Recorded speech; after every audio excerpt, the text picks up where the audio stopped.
So welcome everybody to this webinar for new event organizers coming on board National Engineering Month 2017.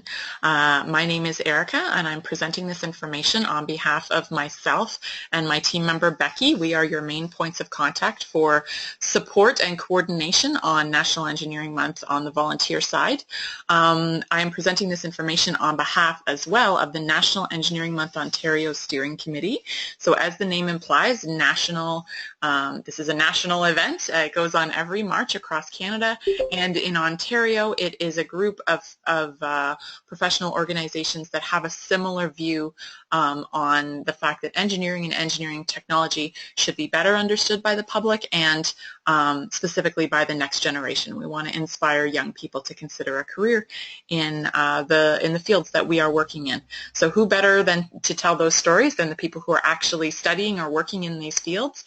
And the partners in this great campaign are the Ontario Association of Certified Engineering Technicians and Technologists, also known as OSET, Professional Engineers Ontario, also known as PEO, Engineers Without Borders Canada, also known as EWB, and the Ontario Society of Professional Engineers. They are also known as OSPE. So there's a bit of an alphabet soup acronym fest going on, but the most important thing to note is that this is a real joint effort. It is a coalition of organizations that all have slightly different mandates, but they come together once a year in order to accomplish this goal of making Ontarians more aware of what engineering and engineering technology are.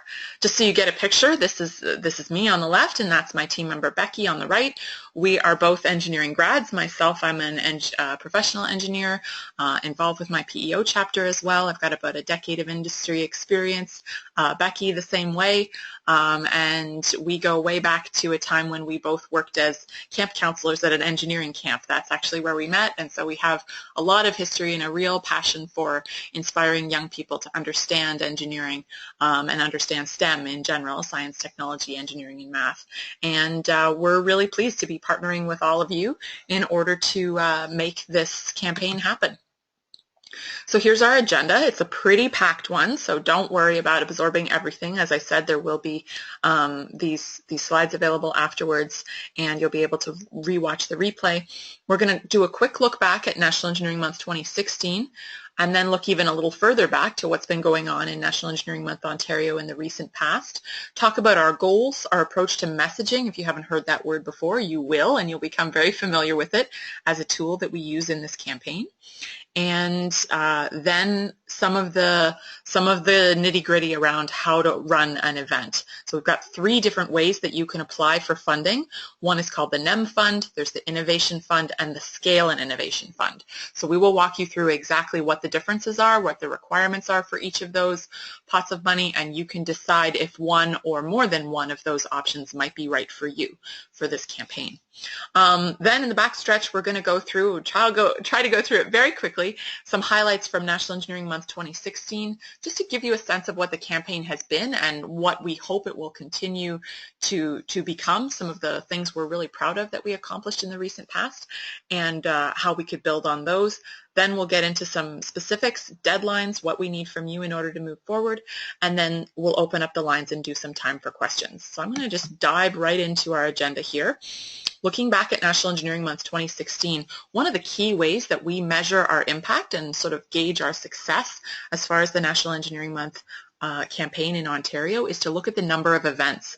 And 305 events, when you think about it, that's pretty good. March has 31 days, so that's almost 10 events per day on average going on, which is a pretty great level to have achieved.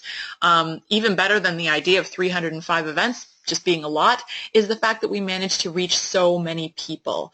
35,000 or more, that's the data that we're working with that we collect from our event organizers, in-person events. So that means they had the experience, they talked to a real live breathing engineer or technologist or a student, they did an activity, they got their hands on something, they really had direct contact with something to do with engineering, and that's fantastic because I know myself, even though I went on to study and become an engineer, I hadn't even heard about engineering, I don't think, until I was in about grade 12.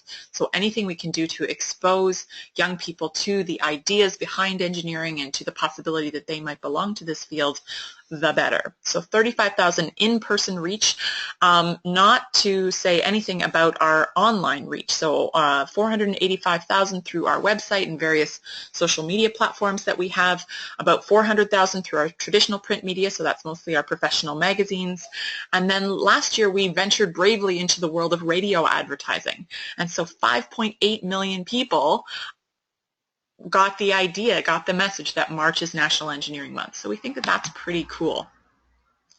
And just a little bit more information here in National Engineering Month 2015. This was our record as of then. Our 276 events was our best yet. And you can see here there's a bit of a breakdown.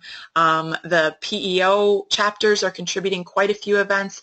OSET chapters and college students as well. OSPE, that's mostly staff members, so that's still pretty impressive. They managed to put together so many events. They're one of our founding partners, so we put them on the chart here. Engineers Without Borders contributed a tremendous number of events, but the biggest contributor of all was this other category. And we say other when we mean somebody who's not officially affiliated with PEO, OSET, or EWB. So that is a great number to see because it means that we're bringing on more and more folks like yourselves who are committed to telling stories about telling stories about engineering and technology, and we think that that's fantastic. These are individual volunteers, these are organizations like Women in Engineering, discipline societies like IEEE or the Canadian Society of Civil Engineers. It's just wonderful to see all of those people coming on board. So I did a little bit of digging over the weekend because I really wanted to go back even a little further than last year to give you a sense of the growth of the campaign. And you might not know this, but Canada is the only country in the world that I could see that celebrates National Engineering Month for a whole month. Everywhere else in the world, including the U.S., has a National Engineering Week only, or maybe even just one day. So that's something I think we should really be proud of. And you can see the transition happened sometime in the first decade of this century. So National Engineering Week around 2000, 2001, understandably, fewer events, which means less impact, fewer people were connected with the message of the campaign at that point. Somewhere around 2010, that started to change and things really started to ramp up. The records that I could find of 2010 and 11 said more than 100 events, which was really great at the time. Obviously, they were up-leveling even further. And then we started on this trajectory of inviting other types of volunteers, grassroots volunteers, other organizations outside of the founding partners, and that's how we got to this more than 300 level. So we're very, very proud of that, and we think that for National Engineering Month 2017, we've set the bar really high for ourselves, but we would love to go even higher because that means that our message is getting out even more effectively and more people are being affected. So just want to give a ton of credit back to all of the many hands making light work as far as bringing on more volunteers, having more organizations getting involved and becoming part of National Engineering Month. It really doesn't take much to partner with us. We have some criteria, but really we are a sort of a more the merrier type of organization, and as long as you have a similar goal and you have a plan that aligns with what we're trying to accomplish in the campaign, we will partner with you, and there is funding available, there are support and resources, merchandise available, and we're going to get into all of that in a little bit. So all that to say, we need folks like you to help us continue to grow this campaign and bring our message forward. So some of the things we're trying to accomplish with the campaign, we want National Engineering Month to be something that is front and center, understood and remembered by everyone. So a significant awareness-raising event, something that everybody just sort of knows about. I'm thinking about something like Black History Month, or even looking back a couple of years now. It's a bit died down now, but Movember used to be something like everybody knew it was happening. It was on the news. It was, in the People were posting on Facebook about it. Like, you'd hear about it not only in formal news circles, but also in your social group, and not necessarily just the people that were doing the growing of the mustaches. We really want to create that buzz and make it something that is on the radar screen of everyone. Focusing on the next generation, again, about 50% of our events targeted young people. That's age kindergarten to grade 8. That is very deliberate because we feel that that is the right time to get kids involved, even maybe like the middle to lower section of that, say grade 4, 5, 6, before they start getting into, oh, I can't do that, or no, I don't belong, and that sort of thing. When they're more open to things and they're positive and they're sort of able to dream and be enthusiastic before they start worrying about being too cool. So we really are all about the next generation, and we see that inviting them on board to become part of our profession, to be the future, really is going to pay off. We see this as an investment, not just as something that we're doing for fun. We want to make sure that we are validating what we're doing very carefully, that we're not just, going into a classroom or going out to an outreach event location, a public library or a community center or a mall or wherever it is we happen to be. We want to make sure that we're validating that things are working, that they're landing with our audience the way that we intended them to do. So I just saw a question come through on the chat about elementary school focused activities, and are there activities we can look at that we can replicate? Yes, thank you, great question, and we are going to give you some examples. We do have resources that you can utilize. In previous campaigns, we've pretty much asked our organizers to come up with their own program, design their own events, give them guidelines and support, but pretty much complete creative control. You still have creative control this year, except we're giving you a few more, I guess we'd call them like prefabricated options, like pre-assembled kind of kits and assembly ideas and activity ideas, and you can sort of take those off the shelf and utilize them, especially useful for people who are new to the game of being part of National Engineering Month. So thank you for the question. I'm going to get into some specifics of what we have available for you a little bit later in the presentation. So we want to make sure that we measure. One of our key measurement tools is the self-evaluation scorecard. That is something that when you become a National Engineering Month organizer, you agree to fill that out after your event. That is very important. That is compulsory. And then we also have a participant survey, which is something you can give to your participants, and they gather up, they give you some feedback of what they understood, and it gives you really a true sense of how well your messaging was designed and how well it got across to them. So speaking of messaging, we don't just want to do a lot of outreach, quantity of outreach, we also want to do very high quality of outreach. And that is really about having a strategy and telling a story. So it's more than just saying, engineering technology or math and science in the real world. I know I used to hear that all the time. That's not necessarily the thing that's going to inspire every kid. In fact, they probably if they like math and science, then they're already on board. But what we want to do is think a little bit better about what they are excited about, what are they interested in, how can we make our stories and our message relevant to them in such a way that they're going to feel inspired and they're going to feel empowered and they're going to want to know more about it, rather than sort of thinking, that's not for me, I'm not smart enough, I don't really get it. Those are for people, that's for people besides me. So we really want to focus on getting them feeling like it's accessible and possible and including them. So our basic strategy, this is a really simple math equation here.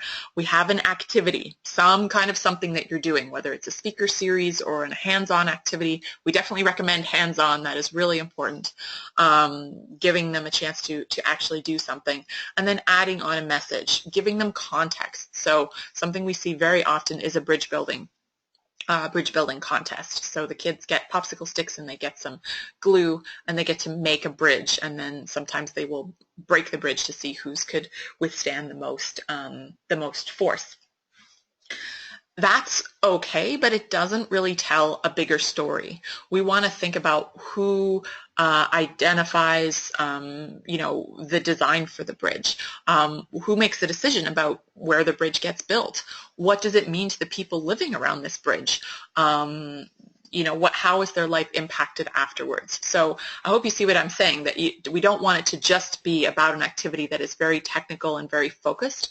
We want to tell that broader story, because really what we want to do is debunk this misconception that engineers are sort of walled off on their own, doing their own thing, and not really having a connection to the world around them. We know that's not true. So finding ways to tell that story is going to give you more impact.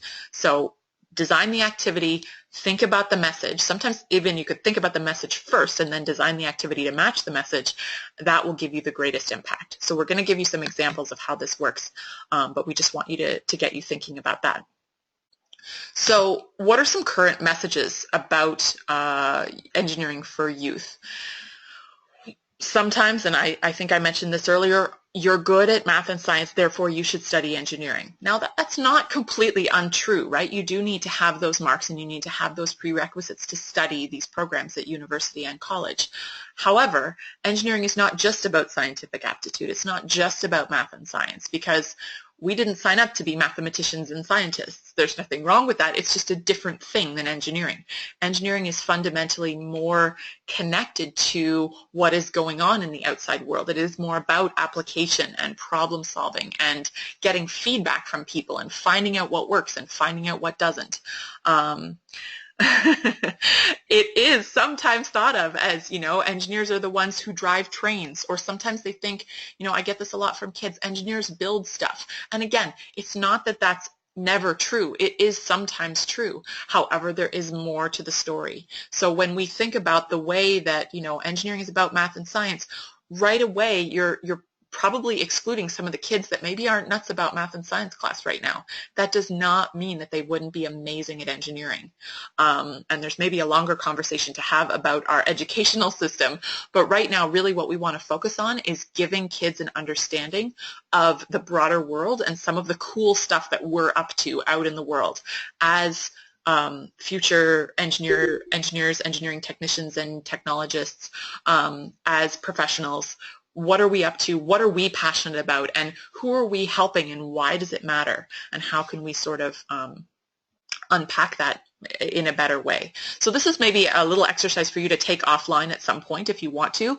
Think about what those default messages are about engineering, about technology. What are maybe some misconceptions that they have? What are some stereotypes or myths that sort of are kind of prevalent right now? And how can we combat those myths? You want to think of yourself as like an anti-myth agent. We want to open up their idea of what engineering is and who can be involved. We want them to feel very welcome, regardless of whether they fit, the mold or look the part kind of thing.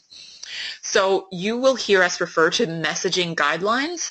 This is what we mean by messaging guidelines. These are 4 different scripts or ideas, statements that you can use. You can build your event around these. You can use your examples. You can make this into the theme of your presentation.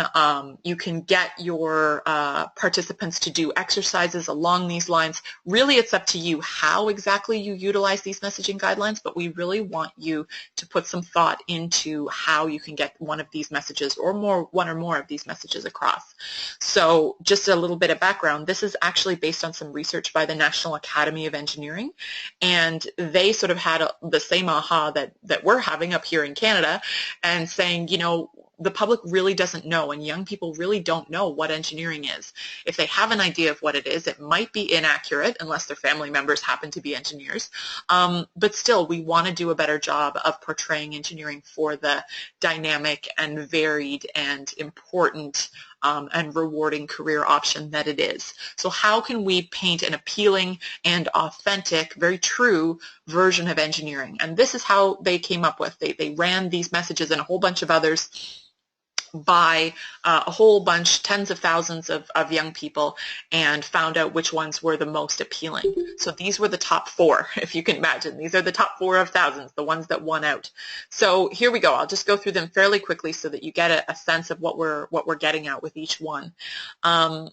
Really, there is a diverse set of challenges, problems out there in the world. If you look up engineeringchallenges.org. That's a different piece of research that refers to the grand challenges of engineering, kind of like an engineer's to-do list for the 21st century. And these are very complex, interconnected global problems. These are not just technical problems. They are the biggest challenges that face our society today. And we really do need lots of different types of people working on this. It's not going to work if we just take one approach all the time. You know, mathematics alone will not solve these problems.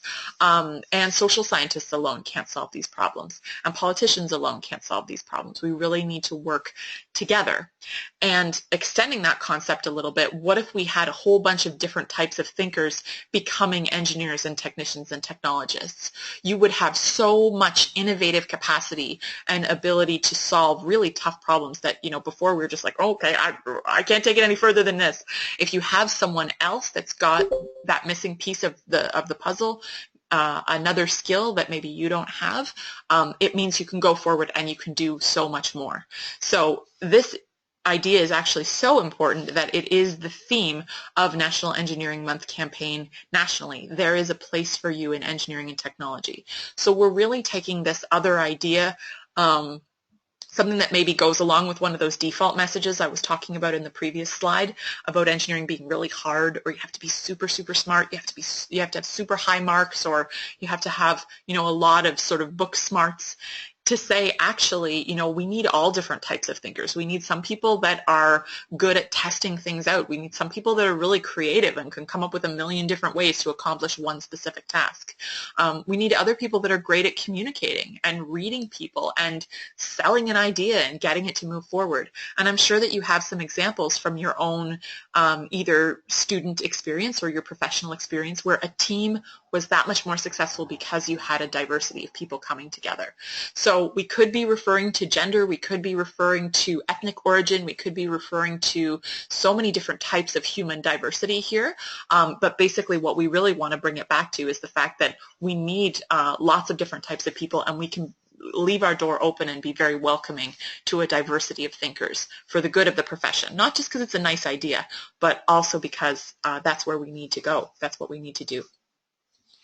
So engineering technology shape the world around us yesterday, today, and tomorrow. Pretty neat to imagine what would the world look like without engineering. You can sort of propose that as a scenario, or get your participants to think about, well, what will engineering do next? Like, what are the futuristic things that are coming?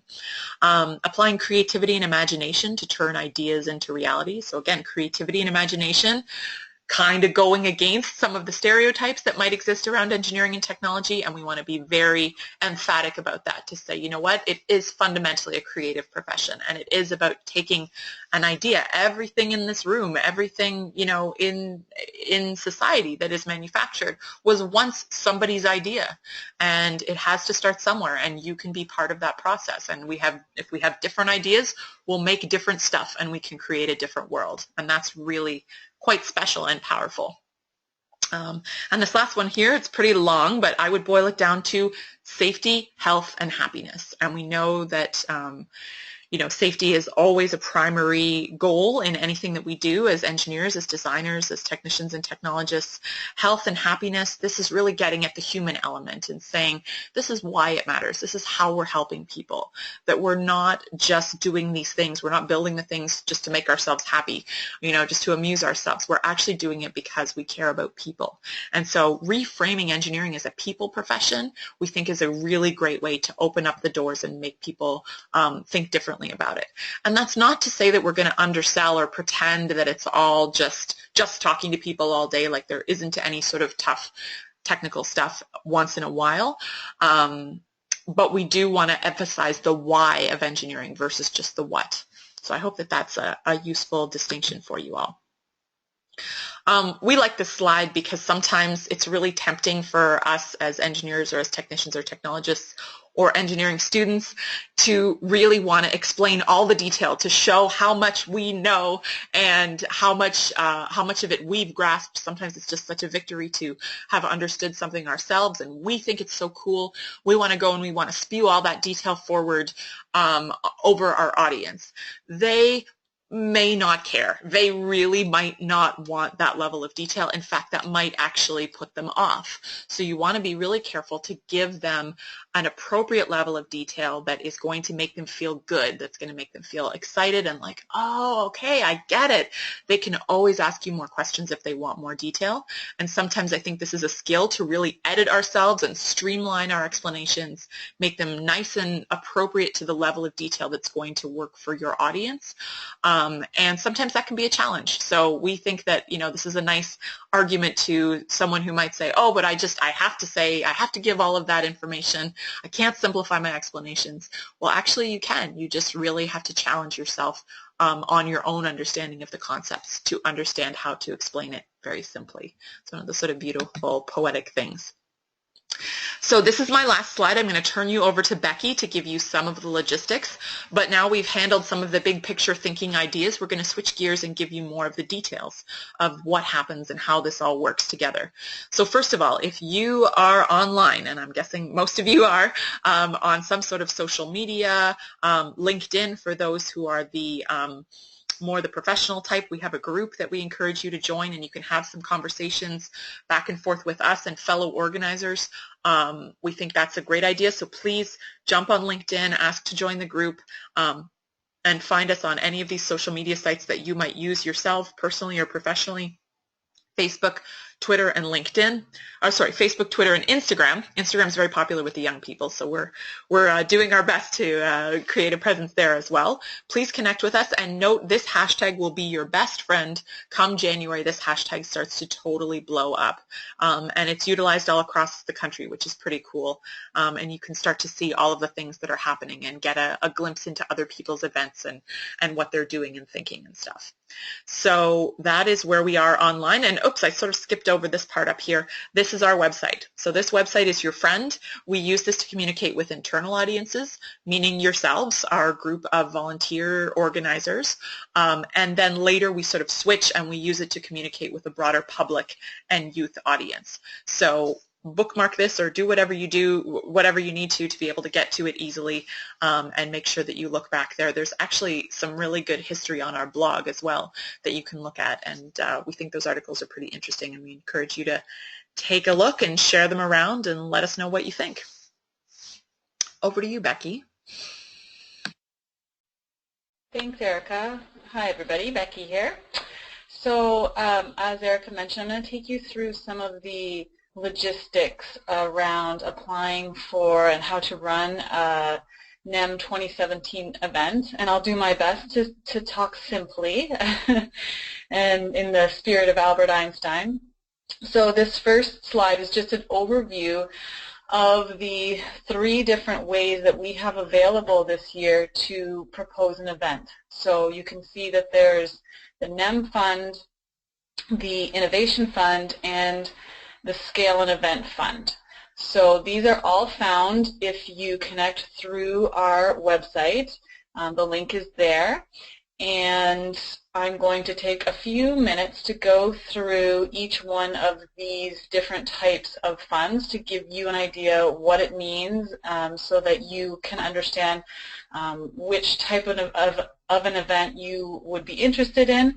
And also, I'll talk a little bit more about it, but we would also encourage you and want to make sure it's clear that you can apply for more than one of these funds. So you can apply for a NEM fund and, for example, the Scale and Innovation Fund, and I'll talk a little bit more about that. So the NEM fund, generally this is one that those people that have hosted before will return to. However, that said, it is completely open to all new organizers as well. So with this fund, you basically can get up to a maximum of $700, and that is to make up to 50% of your event budget. So these types of events are the sort of typical ones we see: public-facing, aligning with the messages that the messaging that Erica walked you through a little bit earlier. Focusing on diversity, or the creativity and imagination part, or the health and safety and happiness part. bridge building, athletics, sort of the more common ones that we've seen historically. I do want to highlight here, again, part of the logistical must-know information is that the organizers of the NEM fund events do have to fill out a scorecard. That's important because the way the funding works is that half of your funding is awarded upon approval of your application, and the other half of the funding is awarded once we receive your completed scorecard. They're just for your information. There will be further webinars, future webinars on assisting you on how to make sure that the scorecards are done correctly. But just so you understand how that sort of works. The other thing I wanted to highlight with the NEM fund is that the $700 maximum amount that you're entitled to here is we'd like to sort of encourage you or challenge you or ask you to be a little bit creative and see if there's a way for organizers to use that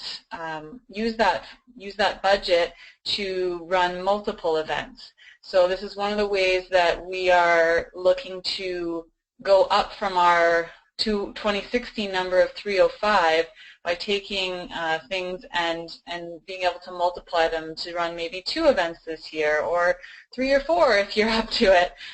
But just so everybody's clear, that $700 is per organization. The next fund that is available is the Innovation Fund.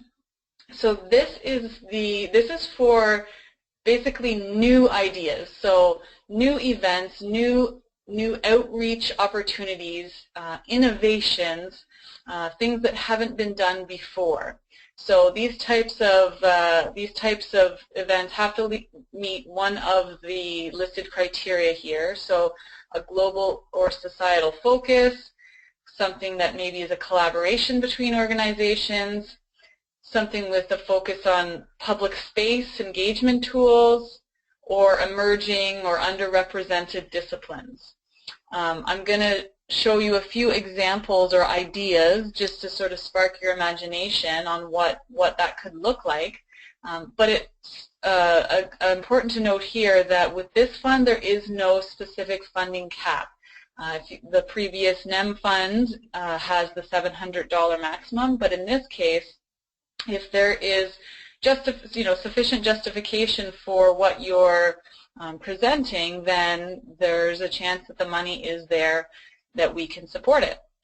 And another sort of logistical thing I wanted to point out is that for the Innovation Fund, organizers do have to fill out a scorecard again, but they also have to fill out an innovation survey.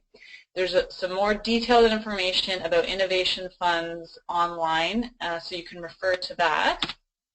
But here are some of the sort of possible innovation ideas. And the idea behind this slide itself is just that we want to encourage everybody that that you can be innovative. This fund is not sort of out of reach. There's some we think relatively simple things you can do that are innovative that would qualify. So think of things like hosting the screening of an engineering film, putting on an impromptu engineering design challenge. Another neat way to think about, or maybe challenge ourselves to think about different ideas or think of things in an innovative way is to consider the days in March that are already existing on the calendar. So when we did a scan through, we picked out a handful of dates here that are already known, I'll say relatively known days on the March calendar that we could see would have a tie-in with National Engineering Month. So for example, International Women's Day on March 8th. That one we could see a pretty obvious connection with the messaging around diversity and as Eric mentioned, the theme for the entire campaign this year, there is a place for you. Pi Day on the 14th, on 3/14 kind of goes without saying. That one's pretty obvious how it's connected. or how you could connect that one with your event. If there's any good pie bakers out there. International Day of Happiness. So thinking back again to the messaging Erica was talking about, that fourth messaging guideline talked about health, happiness, and safety. So, you know, let's tie in with the day that's already existing there. So we talked about storytelling and you know, connecting with people by not just giving them the what, but the why. Poetry Day, World Water Day, World Backup Day. So backup is in reference to data there. So lots that we could consider when we think about technology. So again, just want to encourage everybody to consider that innovation fund with some of those ideas. Now this last fund, the Scale and Innovation Fund, is the one that we think is or may be attractive to new organizers, or maybe organizers that have run events in the past and are looking to run multiple events this year. The thing that we think is attractive about this option is that everything is set out for you. All the design of the workshops is already done. The budget is set for you. There is also a scorecard that goes with this fund, but it's a simplified scorecard because these are events that we know have an impact and have been a success in the past. So it's sort of a menu of ideas is one way to think about it, and there's 3 items that are on the menu. We have the button maker, the Water for the World workshop, and an Engspire. So I'm going to take a few minutes and go through each of those events so you have an understanding of what they're kind of made up of. So the first option is the button maker, and this is a really neat one. It's been hugely popular. The existing, or the, I guess, originating button maker was from an OSET chapter in Grand Valley. It's neat because you get a reusable asset with it. So something, if you're considering continuing again in NEM 2018, you know, you'll have that asset available to keep using again and again.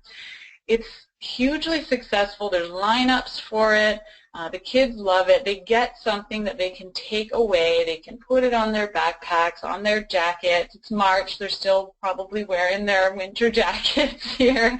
And then it sparks lots of conversation. So what's on the button? Why did you make that button? And they can talk to their friends about it. And it's been it's a proven event that we think is simple and easy and fun for everybody involved. The Water for the World workshop is another one that has been run many times.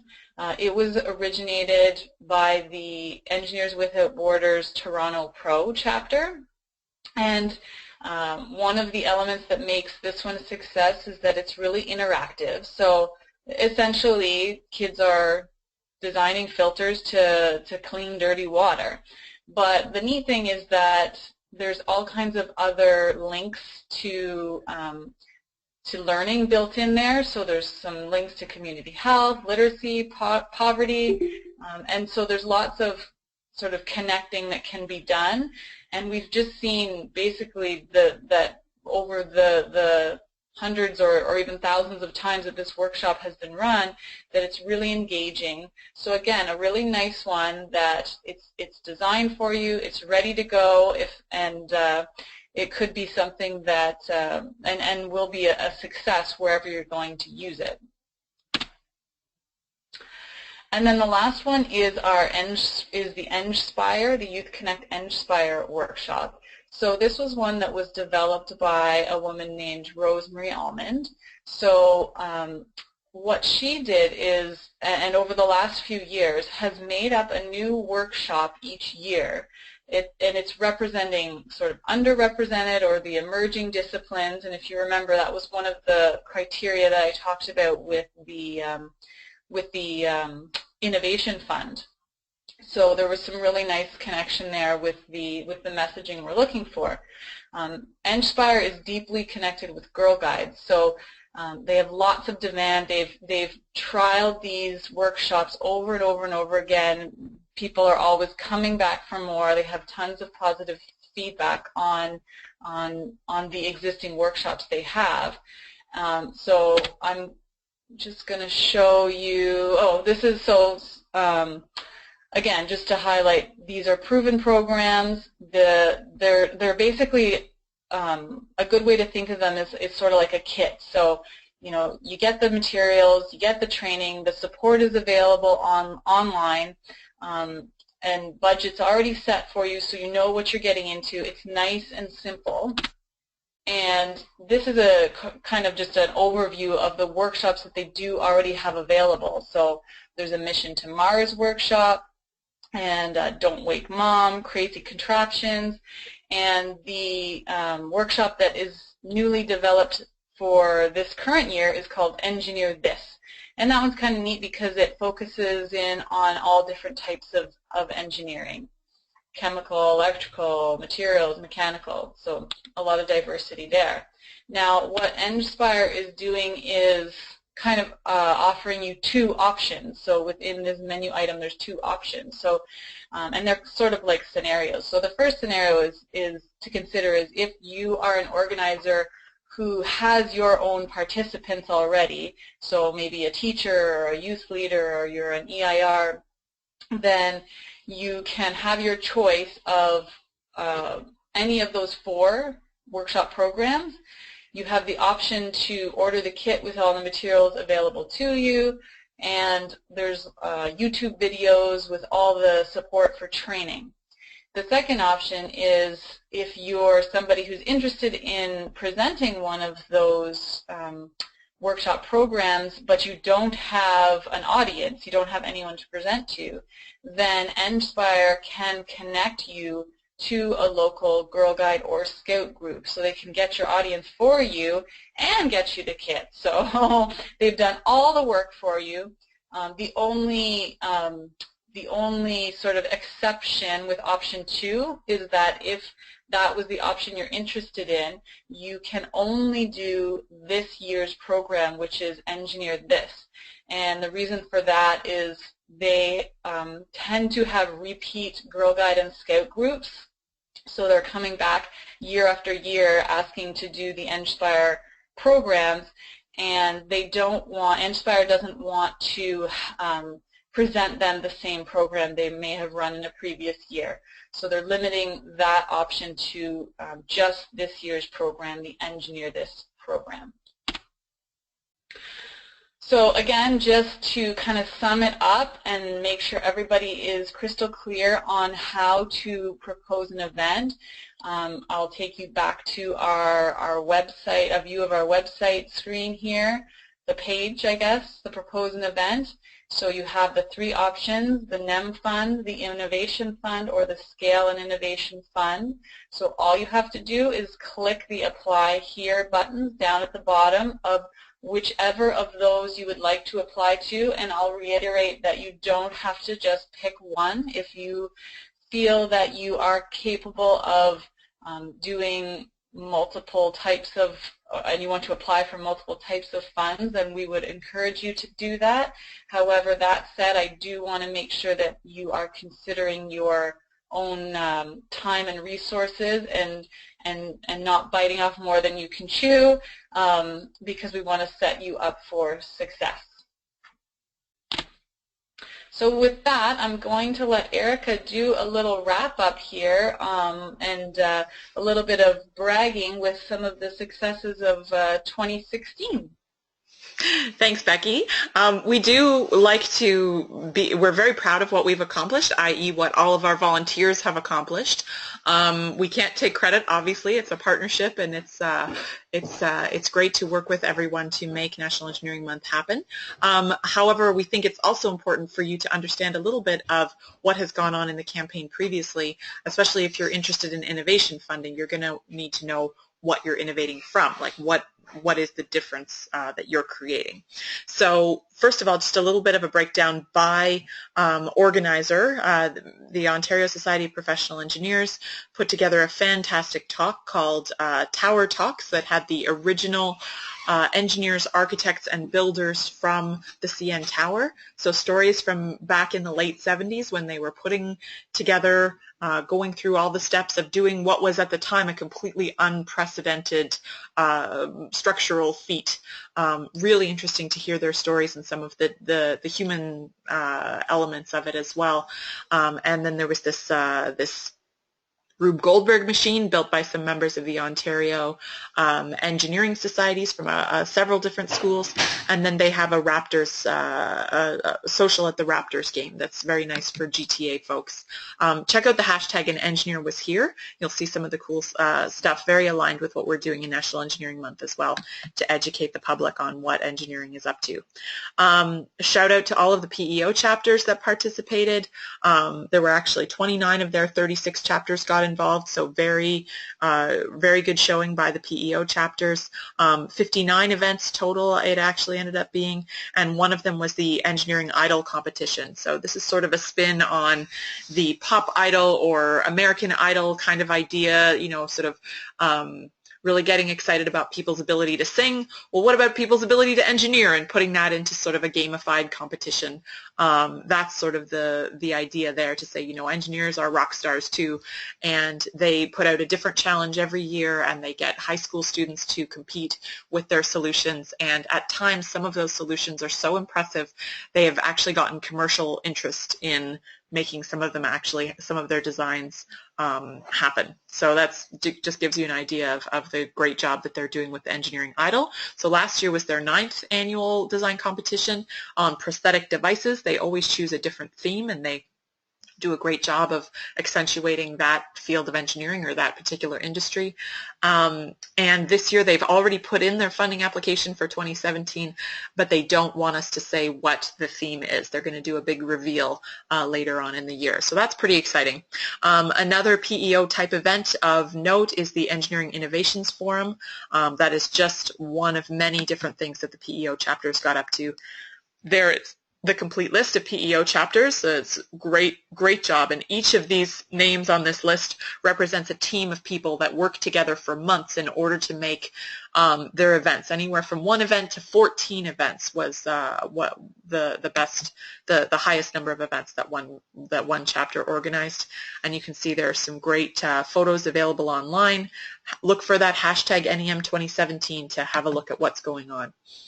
OSET did a great job as well. They had a really nice showing. One of the things that OSET has been doing for the last couple of years, last 3 years I guess, is inviting college students to get involved by organizing events, and they give a cash prize for the top ranked college student prize. So if you're on the line and you are studying engineering technology at an Ontario college, you are in luck. You can be part of the college challenge. So that is a really fun little sort of sub-activity, I guess, a competition that goes on within National Engineering Month. If you are not a college student, I'm sorry, you are not eligible to participate in the College Challenge, but we're hoping that you will spread the word to anyone that you might know who is studying at the colleges. So last year, Centennial College won with Multidisciplinary Science for a Better Society. They ran a full day of speakers and interactive booths, and they had a scavenger hunt, and they had a photo booth, and they just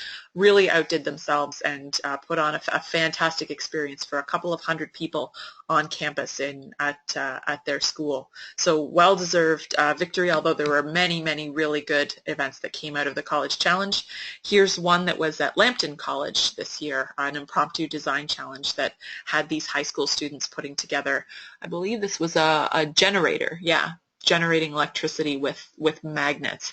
So teaching the kids about the technology, and then also talking about the bigger picture impact of these types of technologies. Something really powerful happens, we think, when students get involved, whether they're post-secondary students at the university or college.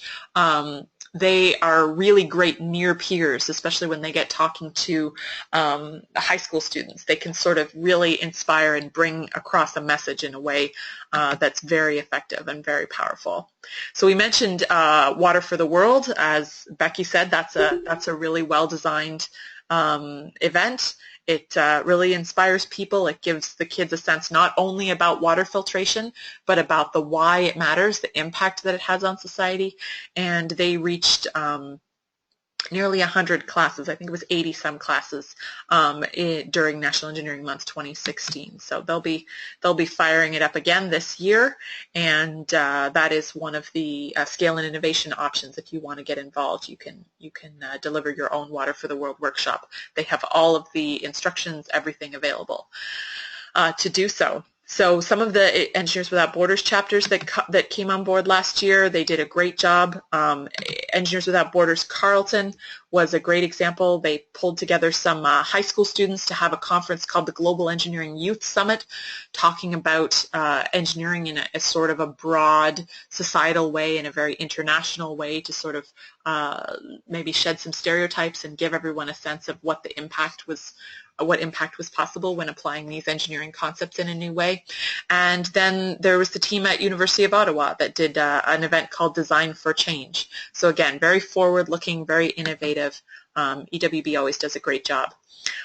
This is the other pile that I mentioned earlier. So this is the folks that answered the call when we said, hey, we want to partner with like-minded organizations, groups of students, groups of professionals, or even individuals. Sometimes we have teachers writing in and asking for, some support and some funding to put on their own National Engineering Month event. We think that's great. We love getting involved with discipline societies, with engineering societies. NSPIRE, as you see, was on the list here. We think that's just fantastic. There are too many to name, but there were a lot of great other event organizers. Would encourage you to check out the Humans of Global Engineering. If you're a Facebook person, go like them on Facebook. Humans of Global Engineering campaign, of course, inspired by the Humans of New York campaign. They did a really nice job of talking about the human side and really reflecting deeply on why engineering and what difference it makes in the world. So we know that they will be making an excellent contribution again this year to the campaign. We do have so many sponsors, and I think we owe it to our sponsors to admit, you know what, we really couldn't do this without the financial contributions that they make, the generous support that they give us. We release our financial reports every year, so you can see our record of achievement. You can see where the finances go, so that we have that accountability and traceability, and we invest that money in the campaign. It goes into your t-shirts, it goes into merchandise, it goes into posters, it goes into event fundings that you turn into all kinds of wonderful things on the ground. We really believe in the power of grassroots and in partnering with these organizations. Many of them have as well donated their employees' time, for example, to volunteer with us on National Engineering Month events, and given us some pieces that we can use on our blogs, on our blog and on our website, for example. So here's the t-shirt. I mentioned that. You can request t-shirts on your funding application. You'll see it's all laid out for you. When you click the Apply Now button, you'll get the funding form to fill out. These are the highlighters that we gave out last year. They have the nice National Engineering Month Ontario branding on them. There were some lanyards and some phone anchors, I guess, that were donated by a sponsor. I see Toronto Hydro gave us this nifty little gardening set. We thought that was great. You can request posters. We encourage you to request lots of posters. We have a few different versions of the poster. One that's for a professional audience, one that is for a student audience, and one that's for a youth audience. These pens last year, this was the giveaway from Engineers Canada, so there are a couple different sources of all of this great loot that we get that we can pass on to you. Last year it was this robotic pen. This year it's going to be a little pencil sharpener that looks like a light bulb, so that could make for some great storytelling as well, as far as the light bulb symbolizing ideas and innovation, that aha moment, or maybe you could talk about the importance of perseverance and the fact that, you know, when Thomas Edison was inventing the light bulb, I think he got it wrong something like 99 times or something. So the story goes, and making sure that your participants really get the message about persistence and not giving up in what you do.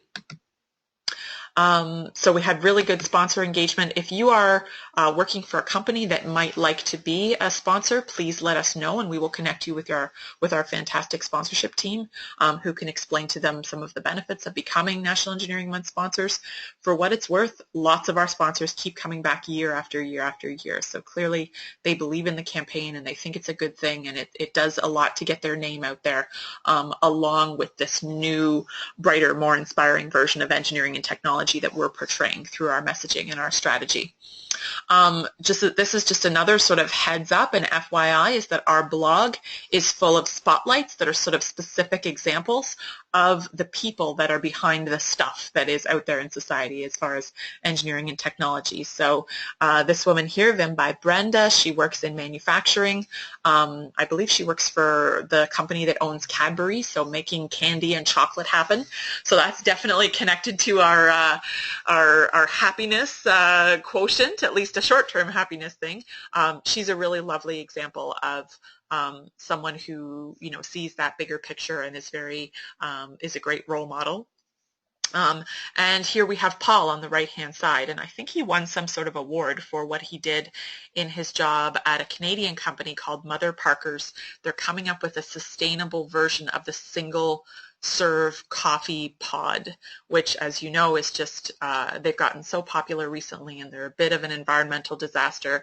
This company, you know, small company, Canadian company, an engineering grad is taking on this this challenge and is the results are just fantastic. So love for you to check these out to get a flavor of what we're looking for as we put together these online spotlights. If you are someone or you know someone whose story would make a great profile, someone who's accomplished something in the engineering world, hopefully it's someone from an industry or a line of work that we haven't touched on yet. Could be an academic person, but the more accessible and the more inspiring the example, the better. Let us know, and if it's you, that's great too. It's not bragging, it's you being generous and giving your example forward.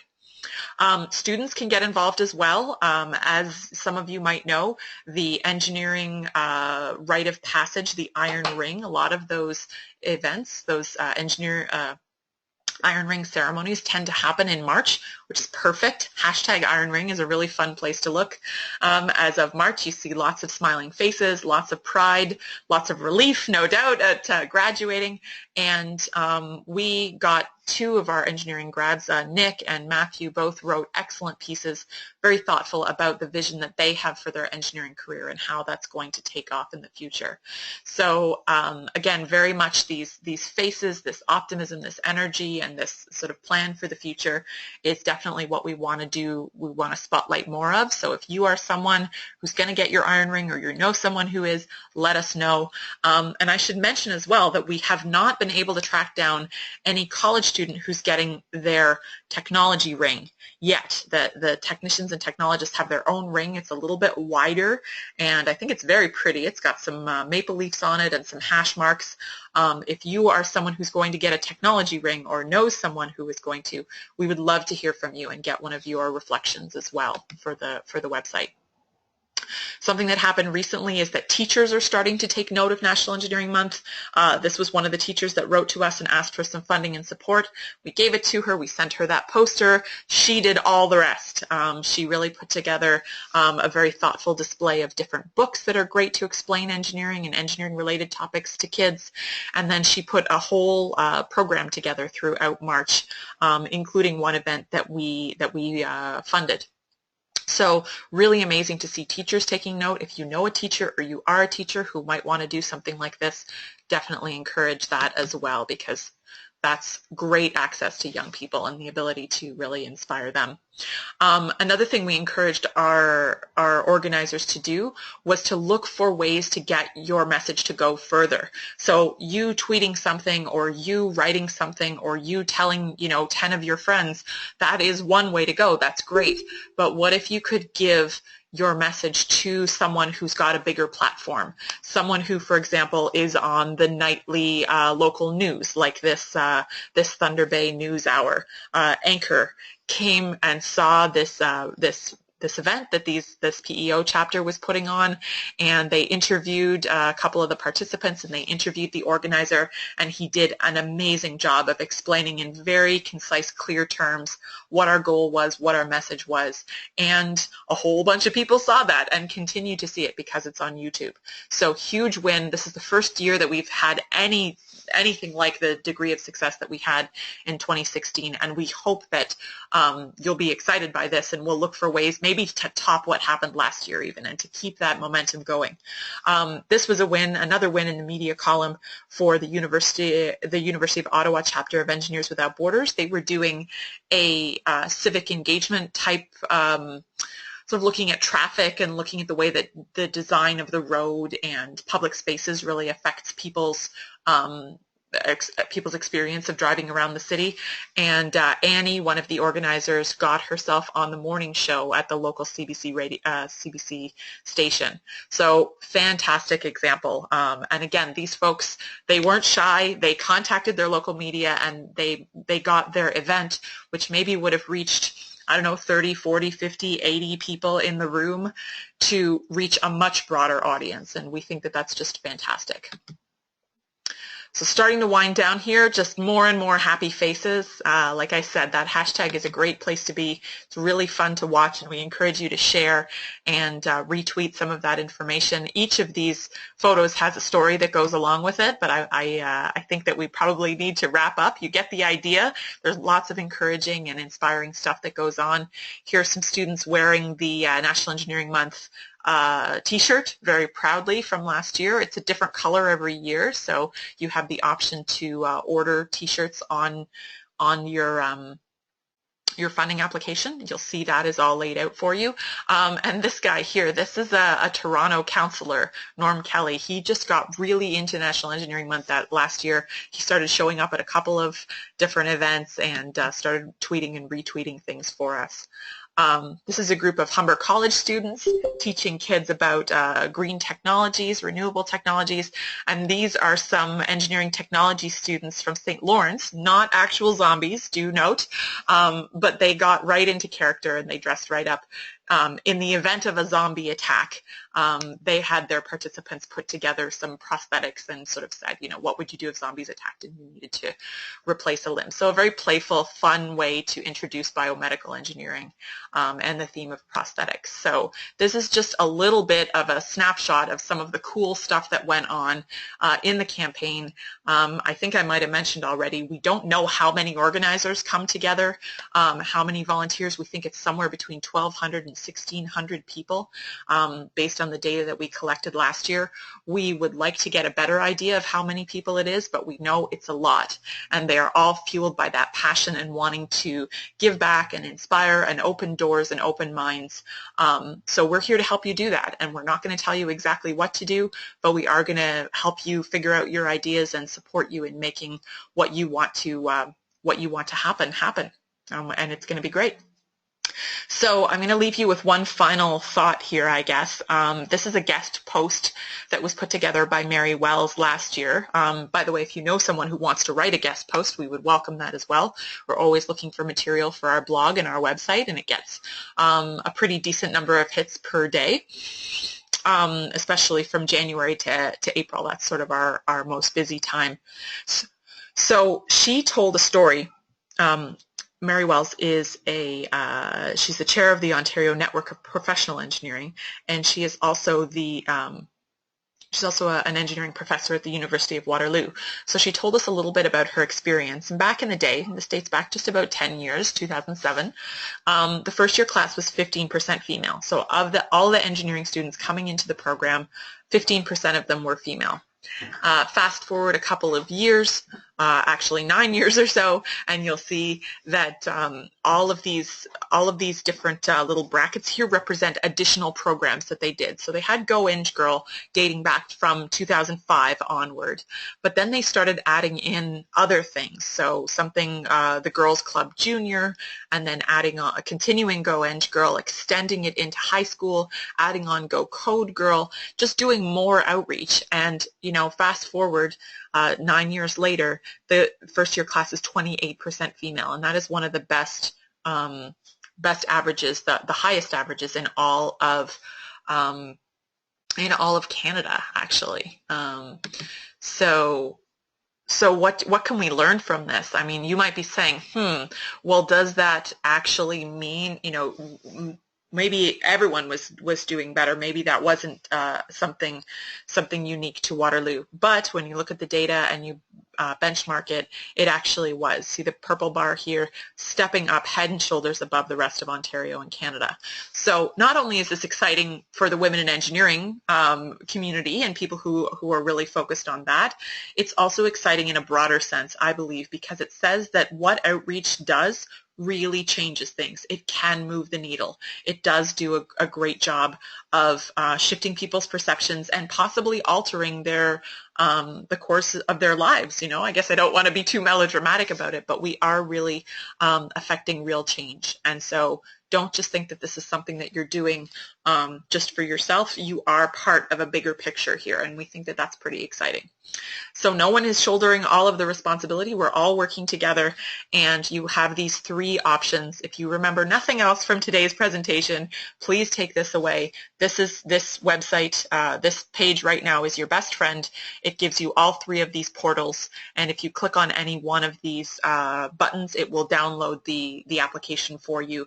You fill everything out. It's a fillable PDF. It should be nice and easy to use. We've worked to improve the user interface, and definitely welcome your feedback on any aspect of these forms because they're relatively new, and get those into us by November 18th. So in summary, here are a bunch of different ways to get involved. Organizing a National Engineering Month event, or what the heck, more than one. You can apply for NEM fund, NEM fund funding. You can do innovation funding, or you can do scale and innovation. Check out the hashtag and visit us on our website. Find us on social media, interact with us, share the content you find interesting. That really helps us build our following and build our network and get National Engineering Month out there into the public eye. Send us any ideas for blog content. If you want to be profiled, or if you want to write something for us, that's great, or if you know someone who does. And then this last prompt here is it's sort of a general one, but thinking a little bit about how you're going to tell your story and thinking about those messaging guidelines and which one means the most to you and what kind of resonates. We just want you to sort of mull that over in your mind and think about how you want to tell that story. We really encourage people to be personal about this, and it's okay to get emotional and it's okay to get excited. This is a time of year when we do celebrate that, and we don't just have to focus on the facts and focus on solving problems. We can be joyful, and we can be reflective, and we can tell stories and focus on that storytelling aspect. So again, our approach to NEM, it really depends on your involvement. We want to be strategic, we want to be powerful, we want to be smart about the way we're using our messages, and we know we're always consistent in the way that we're using our outreach messages. We get tons of support to our volunteers. We get tons back from our volunteers.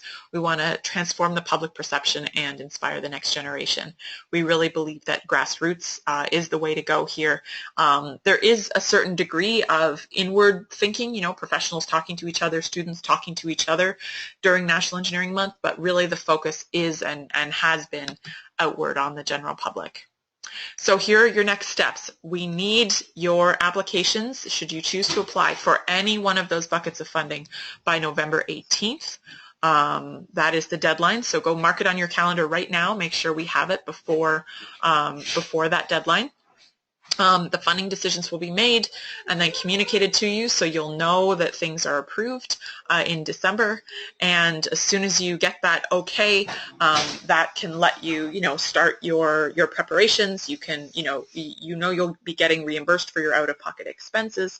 that kind of thing, that is the official go. So you have 3 months and change to get everything together for your event.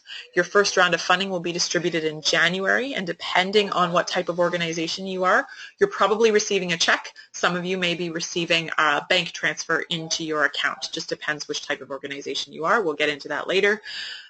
We do a bunch more webinars like this one. Maybe they're a little shorter. This is a bit of a longer one. But they'll be on specific topics like how to amplify your event by using traditional and social media, how to measure your event effectiveness using the measurement tools that we're going to give you. We did one last year on diversity strategies, which was very popular, and we did another one on recruiting and retaining your volunteers. So there's just lots of information, things we've learned from the organizers over the years that we'd like to really collect and share back to you. So it's in a similar format to this, and then we also have the slides and the webinars available after the fact as well. And the other big thing that happens in February is that we ship you your merchandise. If you requested it on your funding application, you will get it in the mail in February. Then the events happen, as I said. The hashtag goes nuts. Everybody goes nuts. We're all over the place going to all the different events and enjoying it all and watching the reports start to pour in. We start to see the write-ups on the local newspapers and see things on TV, and we'll start circulating all of that information back out to continue to build the buzz. And then you're going to fill out your scorecards, which we will email to you, and we need those back by May 1st.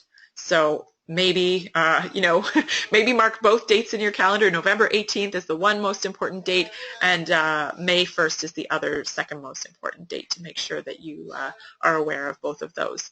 So thank you very much, everyone, for sticking with me through that explanation. I hope this was helpful information. I hope it was inspiring. I hope it's got you buzzing with lots of good ideas and motivated to go out there and start making stuff happen and getting your funding application together. So one final request I'd like to make is go find us online right now. If you haven't done this already, go find us on your favorite social media platform. Find us on the website and start using hashtag NEM 2017. We will respond to you, and it'll be great. Okay, thank you very much, everyone. I'm looking forward to working with you on National Engineering Month.